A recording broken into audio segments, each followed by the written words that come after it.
વડોદરા જિલ્લાની નગરપાલિકાના મુદ્દાઓ અંગે સંકલન સમિતિની બેઠક આજરોજ સર્કિટ હાઉસ ખાતે મળી હતી। પ્રાદેશિક કમિશનર નગરપાલિકાઓની કચેરી વડોદરા ઝોનના સુરભીબેન ગૌતમની અધ્યક્ષતામાં એડિશનલ કલેક્ટર મેહુલ પંડ્યા, ધારાસભ્યો, નગરપાલિકાના પદાધિકારીઓ અધિકારીઓની ઉપસ્થિતિ વચ્ચે નગરપાલિકાના મુદ્દાઓ અંગે સંકલન સમિતિની બેઠક મળી હતી।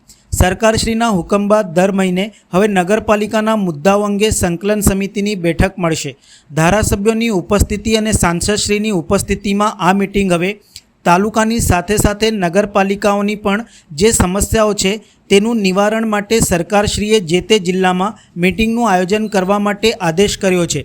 ત્યારે આજે યોજાયેલ બેઠકમાં ડભોઈના ધારાસભ્ય શૈલેષભાઈ મહેતા, કરજણના ધારાસભ્ય અક્ષયભાઈ પટેલ, પાદરાના ધારાસભ્ય ચૈતન્યસિંહ ઝાલા ઉપસ્થિત રહ્યા હતા તથા એમની નગરપાલિકાના મુખ્ય પ્રશ્નોને લઈને રજૂઆતો કરી હતી। બેઠક સંદર્ભે અધિકારીશ્રી દ્વારા માહિતી આપી હતી।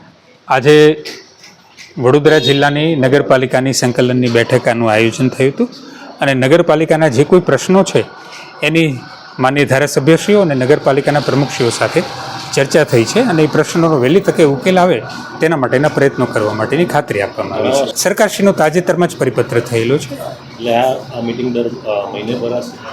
હા, દર મહિનેનું આયોજન થશે। નગરપાલિકાના મુદ્દાઓ અંગે મળેલી સંકલન સમિતિની બેઠકમાં દર્ભાવતીના ધારાસભ્ય શૈલેષભાઈ મહેતા દ્વારા જણાવ્યું હતું કે પહેલીવાર સરકાર તરફથી શહેરી વિકાસ ડિપાર્ટમેન્ટ અને મુખ્યમંત્રીના અંડરમાં અને તેમના કહેવાથી નગરપાલિકાની આરસીએમના અધ્યક્ષસ્થાને સંકલન બેઠક કરવામાં આવી હતી। નગરપાલિકાના નાના મોટા પ્રશ્નો છે તેની ચર્ચા કરાઈ, જેની ઉપર જાણ કરાશે। ડભોઈના મુખ્ય વિષયમાં ડભોઈની એન્ટ્રી છે, આઇકોનિક રોડનું કામ ચાલુ છે, આઇકોનિક રોડ લંબાવવા માટેની ગ્રાન્ટ જોઈએ છે।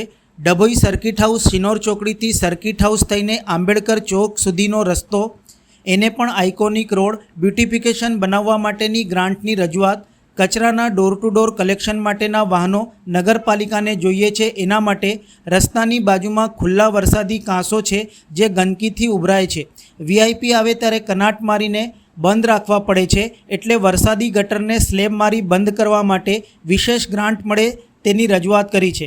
પહેલીવાર સરકાર તરફથી શહેરી વિકાસ ડિપાર્ટમેન્ટ અને મુખ્યમંત્રીના અંડરમાં છે ને એમના કહેવાથી નગરપાલિકાની સંયુક્તની આરસીએમના અધ્યક્ષસ્થાને કરવામાં આવી હતી। જે નગરપાલિકાના જે નાના મોટા પ્રશ્નો છે, મેન્ટેનિંગ પ્રશ્નો છે એની ચર્ચા કરવાની અને એમાં જે કંઈ પરિસ્થિતિ હોય એ ઉપર જાણ કરશે। કારણ કે આરસીએમ પાસે કોઈ પાવર એવા નથી કે અમે માંગણી કરીને કરી શકીએ। અમે જે કંઈ અહીંયા આગળ માંગણીઓ મૂકી છે એની દરખાસ્ત કરીને મિનિટ્સ લખીને એ ઉપર મોકલશે કે આ લોકોની આટલી આટલી માંગણીઓ છે। ડભોઈના મુખ્ય કયા વિષયો હતા જેના પર ચર્ચા કરવામાં આવી? ડભોઈના મુખ્ય વિષયમાં છે તે ડભોઈની જે એન્ટ્રી છે તેથી આંબેડકર ચોકથી સરદારના સ્ટેચ્યુ સુધી આઇકોનિક રોડનું કામ ચાલુ છે। એ આઇકોનિક રોડ લંબાવવા માટેની ગ્રાન્ટ જોઈએ છે। ડભોઈ સર્કિટ હાઉસ સિનોર ચોકડીથી સર્કિટ હાઉસ થઈને આંબેડકર ચોક સુધીનો રસ્તો એને પણ આઇકોનિક રોડ બનાવવા બ્યુટિફિકેશન માટેના રૂપિયા। સ્ટેચ્યુ ઓફ યુનિટી જતો મેઇન રસ્તો ડભોઈથી પસાર થાય છે જે પીડબ્લ્યુડીની માલિકીનો છે, પણ નગરપાલિકાની વચ્ચેથી પસાર થતો એનું સુશોભન એટલે કે બ્યુટિફિકેશન કરવા માટે અમારે ગ્રાન્ટો જોઈએ છે। એ બાબતની કચરાનું ડોર ટુ ડોર કલેક્શન માટેના વાહનો જે નગરપાલિકાને જોઈએ એના માટે, જે ડભોઈથી આગળ જતા રસ્તાની બાજુમાં ખુલ્લા વરસાદી કાંસો છે જે ગંદકીથી ઉભરાતો હોય છે। ડભોઈનું જે હેલીપોડ છે ત્યાંથી કોઈ પણ વીઆઈપી આવે તો કનાત માનીને બંધ રાખવું પડે છે કે ગંદકી દેખાય ના, એટલે એને કાંસોને વરસાદી ગટરોને સ્લેબ મારીને બંધ કરવા માટે વિશેષ ગ્રાન્ટ મળે એ બધી રજૂઆતો અત્યારે કરી। કરજણના ધારાસભ્ય અક્ષયભાઈ પટેલ દ્વારા કરેલ રજૂઆત સંદર્ભે જણાવ્યું હતું કે આરસીએમની અધ્યક્ષતામાં પહેલીવાર બેઠક મળી છે, જેમાં મોડલ ફાયર સ્ટેશન કરજણમાં બની રહ્યું છે તેનું ટેન્ડર પડ્યું છે। ત્યારે 8.5 કરોડનું ટેન્ડર પડ્યું હતું, પરંતુ અત્યારે સરકાર લેવલે જે ગ્રાન્ટ જમા થઈ છે તે 5.5 કરોડ છે। તો ઉપરના ડિફરન્સની રકમ વહેલી તકે થાય તો ફાયર સ્ટેશનનું કામ સ્પીડમાં થાય। અમૃત યોજના હેઠળના ઘણા કામો છે તેની ગ્રાન્ટ ધીરે ધીરે છૂટી થાય છે, તે વહેલી તકે છૂટી થાય તો વિકાસની ગતિમાં અવરોધરૂપ ન થાય।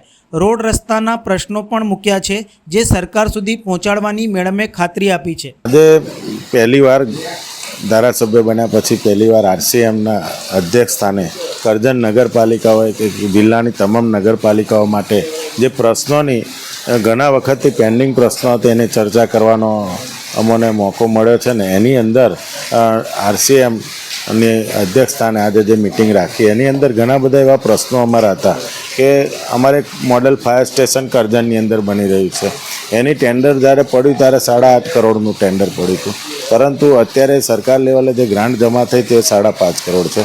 તો ઉપરના ડિફરન્ટની રકમ વહેલી તકે થાય તો આ ફાયર સ્ટેશનનું જે અધૂરું કામ છે એ થોડુંક અત્યારે જે ચાલી રહ્યું છે એનાથી સ્પીડમાં કામ ચાલે. એવી જ રીતે અમૃત યોજના હેઠળના ઘણા બધા કામો છે એની ગ્રાન્ટ ધીરે ધીરે જે છૂટી થાય છે એ વહેલી તકે છૂટી થાય તો જે વિકાસની અંદર જે ગતિને અવરોધરૂપ થાય છે એ અવરોધરૂપ ના થાય ને સમગ્ર નગરપાલિકાઓનો વહેલી તકે વિકાસ થાય. બીજા સ્વચ્છતા અને બીજા રોડ રસ્તાઓના પણ ઘણા બધા પ્રશ્નો હતો, એનું પણ તાત્કાલિક નિરાકરી અને સરકારશ્રી સુધી પહોંચાડવા માટેની મેડમે ખાતરી આપી છે. પાદરાના ધારાસભ્ય ચૈતન્યસિંહ ઝાલા દ્વારા જણાવ્યું હતું કે પાદરા નગરપાલિકા વિસ્તારમાં એક નવું તળાવ બની રહ્યું છે. ગોવિંદપુરા તળાવ, જેની દરખાસ્ત ઘણા સમયથી પેન્ડિંગ હતી, સાથે રખડતા ઢોરોને એક જગ્યા ઉપર રાખવા માટે ત્યાં વ્યવસ્થા ઊભી કરવા નગરપાલિકાએ એક પ્રોજેક્ટ બનાવ્યો છે. તેની મંજૂરી લઈને તમામ ઢોરોને એક જગ્યાએ રાખવામાં આવશે તેની રજૂઆત કરી હતી. નગરપાલિકામાં સફાઈ કામદારોની મહેકમ મંજૂર થઈ છે, પણ નિયમોને લીધે ભરતી થઈ શકતી નથી. માટે નિયમોમાં થોડી બાંધછોડ થાય કાં તો તેનો બીજો ઉપાય થાય, જેથી સફાઈ કામદારોની ભરતી કરીને લાભ તેઓને થાય તેના પ્રયત્નો છે. અમારા પાદરા નગરપાલિકા વિસ્તારમાં એક નવું તળાવ બની રહ્યું છે, ગોવિંદપુરા તળાવ, જેની દરખાસ્ત એ ઘણા સમયથી પેન્ડિંગ હતી, તેના માટેની રજૂઆત હતી. સાથે રખડતા ઢોરોને એક જગ્યા પર રાખવા માટે ત્યાં વ્યવસ્થા ઊભી કરવા અમારા નગરપાલિકાએ પ્રોજેક્ટ બનાવ્યો છે. તેની મંજૂરી લઈને પાદરાના તમામ ઢોરોને એક જગ્યા પર રાખવામાં આવશે, તો તેના માટેની રજૂઆત હતી આજરોજ.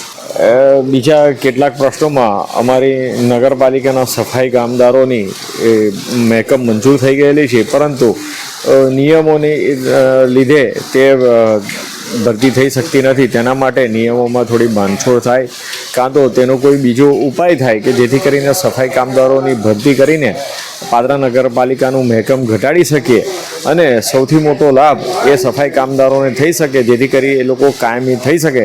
તેના માટેના અમારા પ્રયત્નો છે.